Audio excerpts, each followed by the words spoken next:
ये हुकूमत सरासर जो है ज़्यादती कर रही है, ख़ासतौर पर सहाफ़ियों के साथ। मुख्तलिफ सहाफ़ी जो उनकी वजह से बैरून मुल्क चले गए हैं और कुछ लोग सहाफ़ियों को जो है निशाना बनाया जा रहा है। इमरान रियाज हो, समी इब्राहिम हो या अरशद शरीफ हो या अब जमील फारूकी हो, सबको जो है इसलिए निशाना बनाया जा रहा है क्योंकि ये खुलकर इज़हार राय करते हैं, खुलकर हक़ाइक़ अवाम तक पहुँचाते हैं। वो PTI की आवाज़ बने हुए हैं और PTI के मौक़िफ़ जो है सही मौक़िफ़ जो है अवाम तक पहुँचा रहे हैं। इमरान खान से ज़्यादा करीब होने के शायद उनको सज़ाएँ दी जा रही है क्योंकि वो हक़ाइक़ और सच जो है अवाम तक पहुँचाने की कोशिश कर रहे हैं। तो इस वजह से हुकूमत शायद उनसे नाखुश है, तो मुख्तलिफ किस्म के मुकदमात बनाकर उनको जो है प्रेशराइज़ किया जा रहा है और उनकी आवाज़ को दबाने की कोशिश की जा रही है। तो बड़ा अफसोस का इज़हार किया जा रहा है। इस समय बनी गाला में आमतौर पर सिलसिला जा रहा है, बड़ी तादाद में लोग आ रहे हैं। आम आवाम भी जो है इस चीज़ पर सरापा एहतजाज है। उनका यही कहना है कि बोल को ख़ास तौर पर एक मुहिम और एक साजिश के तहत जो निशाना बनाया जा रहा है। बोल के senior anchor person Jameel Farooqui के जैसी लोगों को यहाँ पर पता चला तो लोगों ने उनके हक़ में नारेबाजी भी की, उनकी हक़ में जो है नारेबाजी की उनका, और हुकूमत के ख़िलाफ़ शदीद किस्म की नारेबाजी की। उनका यही कहना था कि ये ऐलान करती है हर किस्म की आज़ादी है, लेकिन ये आज़ादी कहीं नज़र नहीं आ रही है। जो एंकर पर्सन मीडिया हुकूमत के हक़ में बोले तो वो तो ठीक है, लेकिन जो हुकूमत के ख़िलाफ़ थोड़ी सी बात करें, थोड़ा सा कोई व्लॉग करें या थोड़ा सा कोई प्रोग्राम करें तो उन पर जो है सख्तियाँ कर दी जाती हैं, उनको धमकियाँ दी जाती हैं। उससे आपने कुछ अर्से पहले भी आपने देखा होगा कि बोल न्यूज़ के सीनियर एंकर पर्सन समी इब्राहिम पर भी हमला किया गया और उसके अलावा जो है मुख्तलिफ जो एंकर हैं उन पर भी हमले किए जा रहे हैं। कुछ तो इतने मजबूर हो चुके हैं कि वो ये मुल्क छोड़कर उन्हें राह फरार अख्तियार कर लिया, मुल्क छोड़ कर वो चले गए हैं क्योंकि वो तंग आ चुके थे हुकूमत के जुल्म सितम से। और अब ये देखने में आ रहा है कि आज ही जो है बोल न्यूज़ के senior anchor person Jameel Farooqui जो नेशनल डिबेट प्रोग्राम करते थे और बड़ा खुल के इज़हार राय करते थे आवाम से जो, और अपने मेहमानों से खुला तबसरा करते थे और जो हक़ाइक़ और जो सच की आवाज़ बने हुए थे वो दिखाते थे, आवाम को बताते थे। लेकिन अब जो है सुनने में आ रहा है कि उनको भी गिरफ़्तार कर लिया गया है। तो फिर ख़ासतौर पर जो अगर बनीगाला की बात किया, बनीगाला में इससे पहले फैसल जावेद से हमारी बात हुई, उसके अलावा असद उमर और दूसरे जो है मुराद सईद मुख्तलिफ लोगों से बात हुई तो उनका यही कहना था कि ये सिर्फ जमील फारूकी को इस चीज़ की सज़ा दी जा रही है कि उन्होंने गुज़िश्ता रोज़ जो है गुज़िश्ता कुछ अर्से पहले उन्होंने जो है PTI की आवाज़ भरपूर तरीके से पहुँचाई और हक़ाइक़ और जो सच था वो आवाम तक दिखाया, और अब जो है उनको व्लॉग भी करते थे, तबसरे भी करते थे। तो इस चीज़ की उनको सज़ा दी जा रही है। उनके एक व्लॉग को उठा के तो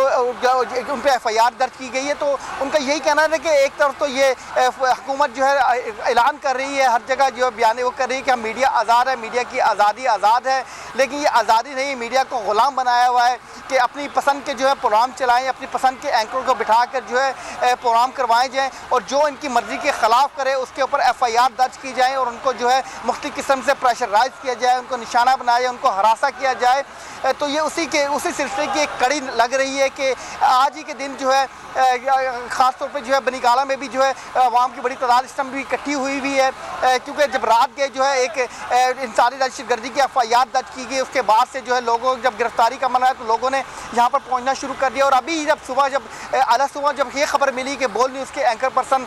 जो है उनको गिरफ्तार कर लिया गया तो लोगों में शदीद गम और गुस्सा भी पाया जा रहा है। उनका यही कहना है कि गुज़िश्ता रोज़ भी बोल को सिर्फ इस चीज़ की सज़ा दी गई कि वो PTI की आवाज़ और PTI के जो लोग हैं उनकी आवाज़ नाज़रीन तक पहुँचा रहा था और हक़ाइक़ और सच जो है वो आवाम तक दिखा रहा था। तो उस पर ये फ़ौरन जो है कदगन लगा दिया गया और उनकी नशरियात जो है बंद कर दी गई पाकिस्तान भर में। उसके अलावा जो है अब जो है रात को जो नशरियात तो बहाल की, लेकिन उसके बाद जो है अब जो उनके जो एंकर पर्सन है उनको गिरफ्तारी अमल में लाई गई। तो लोगों में जो PTI के वर्कर हैं उनमें भी शदीद गम और गुस्सा पाया जा रहा है। उनका यही कहना है कि मीडिया का गला घोंटने की कोशिश की जा रही है, मीडिया की आवाज़ बंद करने की कोशिश की जा रही है और ख़ास तौर पर बोल को निशाना बनाया जा रहा है और बोल को जो है किसी मंसूबे और किसी साजिश की तरह निशाना बनाया जा रहा है कि बोल की आवाज़ को बंद कर दिया जाए। तो मुख्तलिफ हथकंडे आजमाए जा रहे हैं। इसी हथकंडे की आप पहली कड़ी देख सकते हैं कि आज ही के दिन जो है बोल न्यूज़ के senior anchor person Jameel Farooqui को जो है गिरफ्तार कर लिया गया है और उन पर जो है एक एप्लीकेशन दर्ज की गई है। उस एप्लीकेशन के तहत जो है उनको गिरफ्तार किया गया है। तो अभी जो है मज़ीद जो है जो लीडरशिप जो उनका सिलसिला आने का सिलसिला जारी है। अभी मेरा कैमरा मैन अगर आपको अक्कब में दिखाए तो काफ़ी बड़ी तादाद में लोग यहाँ पर आ चुके हैं। नारेबाजी हुकूमत के ख़िलाफ़ शदीद नारेबाजी का सिलसिला भी जारी है, लोगों की आमद का सिलसिला भी जारी है और लोग जब जोक दर जोक आए हैं उनका एक ही मुतालबा है कि ये हुकूमत जो है मुख्तलिफ हथकंडे जितने मर्जी इस्तेमाल है, मीडिया की आवाज़ बंद कर ले, जो मर्जी करे, लेकिन जो जुल्म के ज़्यादा जुल्म नहीं होते, जुल्म को एक दिन आखिर ख़त्म होना ही पड़ता है। और जब से इनको ये पता चला बोल के हक़ में पीटीआई के वर्कर ने नारेबाजी भी की, उनका यही कहना था कि हक़ और सच की आवाज़ बोल बना हुआ है, बोल न्यूज़ जो है आवाम की आवाज़ बन गया है और रेटिंग में भी जो है बोल न्यूज़ बहुत आगे जा चुका है, क्योंकि हक़ाइक़ और सच जो है आवाम जानना चाहते हैं, वो बोल न्यूज़ उनको दिखा रहा है। तो शायद इसी की सज़ा दी जा रही है, मुख्तलिफ हथकंडे आजमाए जा रहे हैं। अभी जो है बोल न्यूज़ के एंकर पर्सन जमील फारूकी भी को गिरफ्तार कर लिए गए, उससे पहले के सीनियर एंकर पर्सन समी इब्राहिम को जो है मुख्तलिफ तरीके से जो दबाने की कोशिश की गई, उन पर FIR दर्ज की गई, उन पर हमले करवाए गए और उसके उनके अभी तक उन पर जो हमले करवाए गए उसकी एप्लीकेशन भी दर्ज हुई, तक भी अभी तक किसी किस्म की कोई कार्रवाई नहीं हुई, कोई गिरफ्तारी अमल में नहीं आई। और आज जो है एक और जो है बोल के सीनियर एंकर पर्सन उनको जो है गिरफ्तार कर लिया गया, उनकी गिरफ्तारी अमल में आई है। और अब देखना ये है कि आगे मज़ीद क्या होता है। तो लोगों का यही कहना है और आवाम का यही कहना है कि बोल को सज़ा दी जा रही है और बोल का गला घोंटने की कोशिश की जा रही है, क्योंकि बोल हक़ और सच की इस्टम आवाज़ बना हुआ है। जी राव रिजवान, ये भी बताइएगा कि जमील फारूकी को हिरासत में लेकर कहाँ मुंतकिल किया गया है और ज़राए का मज़ीद क्या कहना है कि एप्लीकेशन किसकी जानिब से दर्ज की गई है?